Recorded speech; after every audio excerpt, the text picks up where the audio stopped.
Ang spy sa base! Alalalan! Kailangan natin protektahan ang briefcase! Yo, tulong dito. Sige, tumayo ka dyan, anak. One. What? Tara na.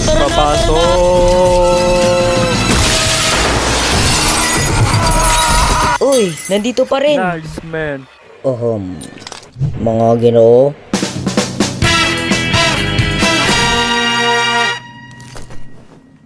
Nakikita ko ligtas ang briefcase. At maayos! Sabihin niyo sa akin, kayo ba ay nakapatay ng pulang espiya sa daanan ninyo? Hindi? Then meron pa tayong problema. May kutsilyo! Malaking problema. Kapag ako nakapatay ng pledip spy, the daming doesn't bags of scumbags like you. Ouch. No offense.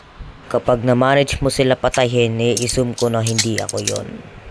At walang tao itong nakatalo sa building. Ano ka? Presidente ka ng pankop niya? Hindi. Ayun ang ina mo. What the? Saan mo to? No. Indeed. Nandito siya para tayo. Listen up, kaboy. Pornography starring your mother would be the second worst thing that could happen to her today.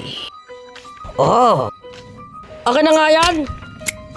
Ang espiya ay nakabreach siya sa ating depensa.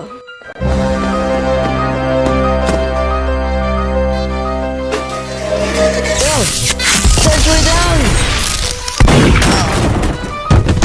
Tingnan nyo ang ginawa niya sa ating mga kasamahan.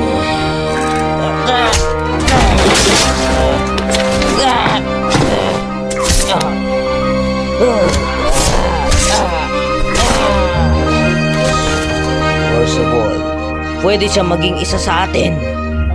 Gaus.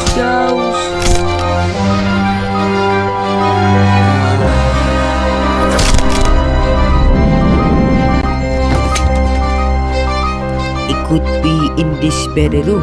He could be you. He could be me. He could even... Whoa! Go. What?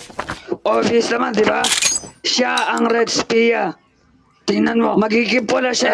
Any second now.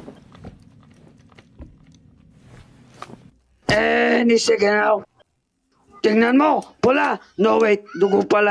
So, may problema ba tayo? Malaking problema. Sige, sino handang hanapin itong spy? Sa likod ninyo.